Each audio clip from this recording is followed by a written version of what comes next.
Hello நண்பர்களே, வணக்கம். நான் உங்கள் பிரியா. நம்மளுக்கு பொங்கல் திருநாள் நாளைக்கு வரப்போகுது. ஸோ இந்த டைமில் நம்ம சொல்லக்கூடிய இந்த 3 பொருட்களை நீங்கள் வாங்கினீங்க அப்படின்னா இந்த வருடம் முழுவதும் உங்களுக்கு பணவரவுக்கு கஷ்டம் இல்லாமல் இருக்கும். அதே மாதிரி கையிலையும் காசு நிற்கும், அந்த பணப்புழக்கம் அதிகமாகும். ஸோ இதெல்லாம் ஆகிறதுக்கு என்ன மாதிரியான பொருட்கள் நம்ம இந்த தை 1ஆம் தேதி வாங்கணும்னு சொல்லி நம்ம இந்த பதிவில் பார்க்கலாங்க. அதுக்கு முன்னாடி யாரெல்லாம் பொங்கல் கொண்டாட போகிறீங்களோ அவங்களுக்கெல்லாம் தை திருநாள் நல்வாழ்த்துக்கள். நீங்களும் பொங்கல் வைக்கிறீங்க அப்படின்னா மறக்காமல் நம்மளோட கமெண்ட் பாக்ஸில் தை திருநாள் நல்வாழ்த்துக்களை அனைவருக்கும் சொல்லுங்கள், நம்ம நண்பர்கள் அனைவருக்கும். நீங்கள் நம்மளோட சேனலை சப்ஸ்கிரைப் பண்ணாமல் பார்த்துட்டு இருந்தீங்க அப்படின்னா மறக்காமல் சப்ஸ்கிரைப் பண்ணி வச்சுக்கோங்க. அப்போ தான் நம்ம போடுற வீடியோ உடனுக்குடன் நோட்டிஃபிகேஷனாக உங்களுக்கு வரும். இப்போ வாங்க நம்ம பதிவுக்குள்ளே போகலாம். ஸோ தை பிறந்தால் வழி பிறக்கும் அப்படின்னு சொல்லுவாங்க. ஸோ இந்த தை பிறக்கக்கூடிய இந்த முதல் நாளில் நம்ம எல்லாருமே பொங்கல் திருநாள் கொண்டாடுறது வழக்கம். எந்தவித ஜாதி மத வேதமின்றி இந்த பொங்கல் திருநாளை அனைவருமே கொண்டாடுவாங்க. ஸோ எல்லா ஊர்லேயுமே நாளைக்கு ஒரு 3 நாள் பொங்கல், மாட்டு பொங்கல், அந்த காணும் பொங்கல் 3 நாளுமே விளையாட்டு போட்டிகள், இந்த குழந்தைகளுக்கானது, பெரியவங்களுக்கான, இந்த மாதிரி ரொம்ப ஜாலியாக சிறப்பாக இருக்கும். அதே மாதிரி எல்லோரும் காலையிலே பொங்கல் வைப்பாங்க. பொங்கல் வைக்கிற டைம் என்னன்னு சொல்லிட்டு நம்ம சேனல் தனி ஒரு பதிவாக போட்டிருக்குறோம். ஸோ உங்களுக்கு வேணும் அப்படின்னா போய் செக் பண்ணி பார்த்துக்கோங்க. இப்போ நம்ம சிம்பிளாக அதை பார்த்துடலாம்.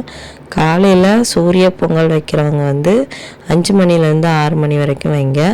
இல்லை நாங்கள் கொஞ்சம் எலும்பு லேட்டாகும் அப்படிங்கிறவங்க 6 மணிலேருந்து 8:50 வரைக்கும் வைக்கலாம்.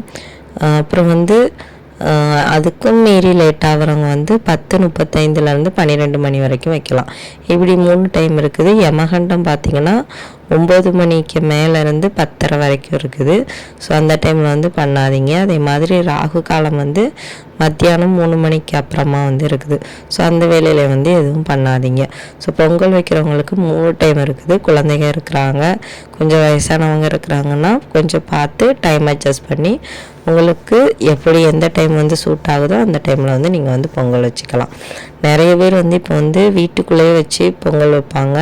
கேஸ் அடுப்பில் பொங்கல் வைக்கிறவங்களும் இருக்கிறாங்க. அப்படி கேஸ் அடுப்பில் நீங்கள் வச்சாலுமே பரவாயில்லை, குக்கரில் மட்டும் பொங்கல் வைக்காதீங்க. அந்த கேஸ் அடுப்புலேயும் ஒரு பானை வச்சு அந்த பானையில் மஞ்சள் குங்குமம் பொட்டெல்லாம் வச்சு மஞ்சள் அந்த இலையெல்லாம் அந்த கழுத்து பகுதியில் கட்டி, இல்லை மாயில் சில பேர் கட்டுவாங்க. ஸோ அந்த மாதிரி கட்டிட்டு நீங்கள் பொங்கல் வைங்க. அது அந்த பொங்கல் நல்லா பொங்கி வர மாதிரி நம்மளோட வாழ்க்கையில் சந்தோஷம் பொங்கி வரும். ஸோ நிறைய பேர் இன்றைக்கி ரொம்ப எக்ஸைட்மெண்ட்டாக இருப்பீங்க, நாளைக்கு காலையில் பொங்கல் விடணும் அப்படின்னு சொல்லிட்டு. ஸோ உங்கள் எல்லாருக்குமே நம்மளோட சேனல் சார்பாக பொங்கல் திருநாள் நல்வாழ்த்துக்கள். ஸோ நம்ம நாளைக்கு வாங்க வேண்டிய முக்கியமான பொருட்கள் என்ன அப்படின்னு பார்த்திங்கன்னா, அந்த பொங்கல் பானையில் நம்ம பொங்கல் வைக்கிறதுக்கு முன்னாடி கொஞ்சோண்டு நெல்மணிகள் போடணுமா. இது பழங்காலத்து வழக்கம். ஃபாலோ பண்ணுறவங்க பண்ணிக்கோங்க, இல்லாட்டி ஒன்றும் அவசியம் இல்லை. கொஞ்சம் நெல்மணிகள் வச்சுக்கோங்க. அதுக்கப்புறமா அதில் ஒரு டம்ளர் போல் பால் ஊற்றிட்டு அதுக்கப்புறமா தண்ணி ஊற்றி நீங்கள் அரிசி போட்டு பொங்கல் வைக்கலாம். ஸோ இது பொங்கல் வைக்கிற வழக்கம். அப்புறம் நிறைய பேர் காய்கறி, பழங்கள், அப்புறம் கரும்பு, அப்புறம் பூக்கள், இந்த மாதிரிலாம் வச்சு அவங்க பொங்கல் வைப்பாங்க. ஒரு சில பேர் ஒவ்வொருத்தங்களும் ஒவ்வொரு வழக்கமாக வைப்பாங்க. உங்களுக்கு என்ன வழக்கமோ அந்த மாதிரி வைங்க. நாங்கள் காய்கறிகள், பழங்கள், பூக்கள் இந்த மாதிரி வச்சு அப்புறம் குட்டி பிள்ளையார் பிடிச்சி வச்சு அப்படி நாங்கள் தீபம், விளக்கு எல்லாம் ஏற்றி வச்சுட்டு அதுக்கப்புறமா பொங்கல் விடுவோம். ஸோ உங்களுக்கு வழக்கம் என்னவோ அந்த மாதிரி நீங்கள் வச்சுக்கலாம். அதுக்கப்புறமா நீங்கள் நாளைக்கு வாங்க வேண்டிய முக்கியமான பொருட்கள் என்ன அப்படின்னு பார்த்தீங்கன்னா, பச்சை அரிசி, துவரம்பருப்பு, சர்க்கரை, இந்த 3 பொருட்களும் நீங்கள் கண்டிப்பாக நாளைக்கு வாங்கணும். அதுவும் இல்லாமல் நீங்கள் கல்லுப்பு, மஞ்சள் பொடி, அப்புறம் பூவு, இந்த மாதிரி மங்கள பொருட்களும் நாளைக்கு வாங்கலாம். இதெல்லாம் சுப செலவுகள்.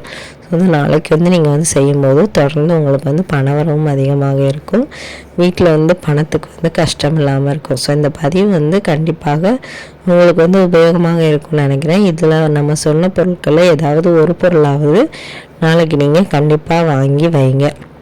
சாமிக்கு வந்து கல் உப்பு கூட வாங்கி வைக்கலாம், மஞ்சள் வாங்கி வைக்கலாம், உங்களால் எது முடியுதோ அதை வந்து வாங்கி வைங்க. பூக்கள் கூட நாளைக்கு வந்து வாங்கி வைக்கலாம். ஸோ அந்த மாதிரி வச்சுட்டு வந்தீங்க அப்படின்னா கண்டிப்பாக உங்களுக்கு வந்து நல்ல ஒரு வழி பிறக்கும். இந்த பதிவு வந்து உங்களுக்கு வந்து உபயோகமாக இருந்தது அப்படின்னா லைக் பண்ணுங்கள், நம்மளோட சேனலுக்கு சப்ஸ்கிரைப் பண்ணுங்கள், உங்களோட ஃப்ரெண்ட்ஸுக்கு இந்த பதிவை வந்து ஷேர் பண்ணுங்கள். ஸோ இந்த வீடியோவின் முழு பதிவை பார்த்ததற்கு மிக்க நன்றி.